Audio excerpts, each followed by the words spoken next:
ಮಧ್ಯಪ್ರಾಚ್ಯ ಕೊಲ್ಲಿ ರಾಷ್ಟ್ರಗಳಲ್ಲಿ ಭೀಕರವಾದಂತಹ ಸಂಘರ್ಷ ನಡೀತಾ ಇದೆ. ಭಾರತಕ್ಕೂ ಕೂಡ ಈ ಒಂದು ಮಧ್ಯಪ್ರಾಚ್ಯ ದೇಶಗಳಲ್ಲಿನ ಯುದ್ಧ ತಟ್ಟಿರುವಂತದ್ದು.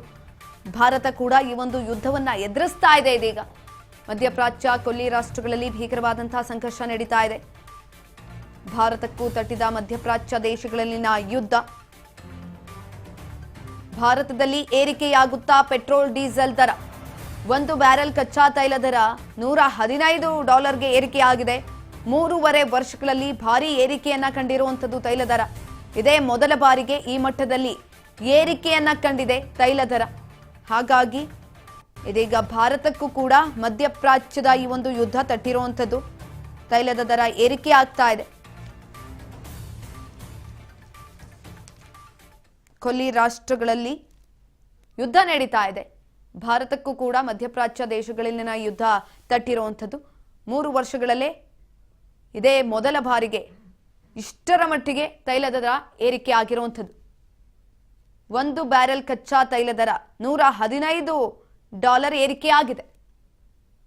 ಇದ್ರ ಬಗ್ಗೆ ಹೆಚ್ಚಿನ ಮಾಹಿತಿಯನ್ನ ತಿಳ್ಕೊಳ್ತಾ ಹೋಗೋಣ. ನಮ್ಮ ಪ್ರತಿನಿಧಿ ರವಿಚಂದ್ರ ಸಂಪರ್ಕದಲ್ಲಿದ್ದಾರೆ. ರವಿಚಂದ್ರ, ಒಂದ್ ಕಡೆನಲ್ಲಿ ಮಧ್ಯಪ್ರಾಚ್ಯದ ಯುದ್ಧ ಏನ್ ನಡೀತಾ ಇದೆ, ಅದು 10ನೇ ದಿನಕ್ಕೆ ಕಾಲಿಟ್ಟಿದೆ. ಈ ಒಂದು ಸಂದರ್ಭದಲ್ಲಿ ಈ ತೈಲದ ದರ ಏನಿದೆ ಅದು ಏರಿಕೆ ಆಗ್ತಾ ಇರುವಂತದ್ದು. ಭಾರತಕ್ಕೂ ಕೂಡ ಇದರ ಒಂದು ಹೊಡೆತ ಮುಟ್ಟಿದೆ. ಹೆಚ್ಚಿನ ಮಾಹಿತಿ ಕೊಡೋದಾದ್ರೆ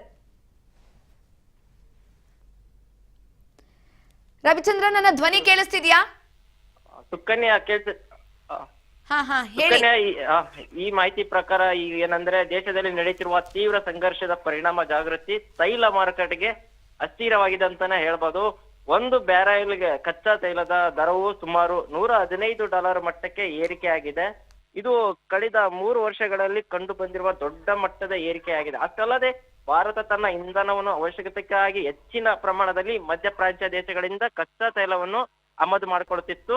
ಆದ್ರೆ ಈ ಹಿನ್ನೆಲೆಯಲ್ಲಿ ಅಂತಾರಾಷ್ಟ್ರೀಯ ಮಾರುಕಟ್ಟೆಯಲ್ಲಿ ಬೆಲೆ ಏರಿಕೆ ಆಗಿರುವುದರಿಂದ ದೇಶೀಯ ಮಾರುಕಟ್ಟೆ ಮೇಲೂ ನೇರ ಪರಿಣಾಮ ಬೀಳುವ ಸಾಧ್ಯತೆ ಇದೆ ಸುಕನ್ಯಾ.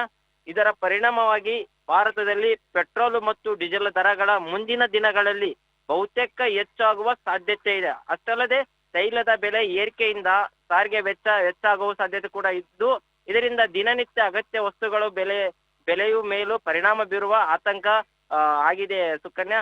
ಒಟ್ನಲ್ಲಿ ಮಧ್ಯಪ್ರಾಚ್ಯದ ಸಂಘರ್ಷ ಜಾಗೃತ ತೈಲ ಮಾರುಕಟ್ಟೆಯಲ್ಲಿ ಕಂಗೊಳಿಸಿದ ಅದರ ಪರಿಣಾಮ ಭಾರತದಲ್ಲಿ ತುಂಬಾ ದೊಡ್ಡದಾಗಿ ಕಾಣಿಸ್ತಾ ಇದೆ ಸುಕನ್ಯಾ. ರವಿಚಂದ್ರ, ಒಂದ್ ಕಡೆನಲ್ಲಿ ತೈಲ ಏರಿಕೆ ಆಗ್ತಾ ಇದೆ, ಇನ್ನೊಂದ್ ಕಡೆನಲ್ಲಿ ಈ ಒಂದು ಬರೆ ಏನಿದೆ ಮಧ್ಯಮ ವರ್ಗದವರಿಗೆ ಹೆಚ್ಚಿನದಾಗಿ ಬೀಳ್ತಾ ಇರುವಂತದ್ದು.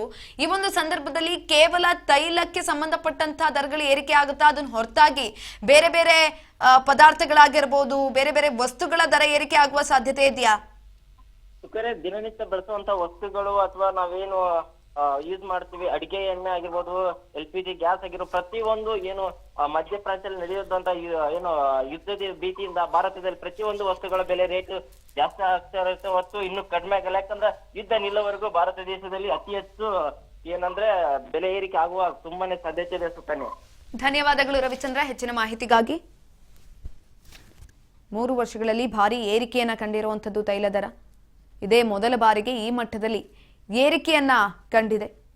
ಕೊಲ್ಲಿ ರಾಷ್ಟ್ರಗಳಲ್ಲಿ ಆಗ್ತಾ ಇರುವಂತಹ ಭೀಕರ ಸಂಘರ್ಷದಿಂದ ಆ ಒಂದು ಹೊಡೆತ ಭಾರತಕ್ಕೂ ಕೂಡ ಬಿದ್ದಿರುವಂಥದ್ದು.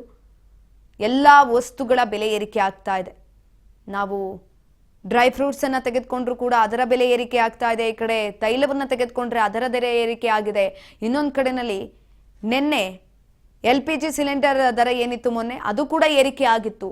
ಅದರಿಂದ ಕೂಡ ಜನರು ಆಕ್ರೋಶವನ್ನು ವ್ಯಕ್ತಪಡಿಸ್ತಾ ಇದ್ದಾರೆ. ಏನಾಗ್ತಾ ಇದೆ, ಪ್ರತಿ ಕ್ಷಣ ಕೂಡ ಈ ಒಂದು ಬೆಲೆ ಏರಿಕೆ ಬರೆ ಮಧ್ಯಮ ವರ್ಗದವರಿಗೆ ಬೀಳ್ತಾ ಇರುವಂಥದ್ದು.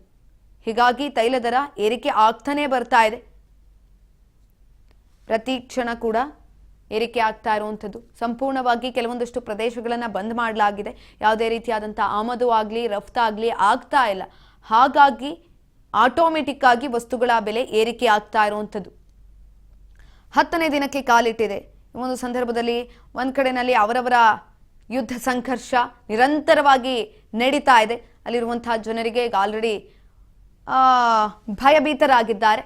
ಇದರ ಹೊಡೆತ ಇದೀಗ ಭಾರತಕ್ಕೂ ಕೂಡ ಬಿದ್ದಿರುವಂಥದ್ದು.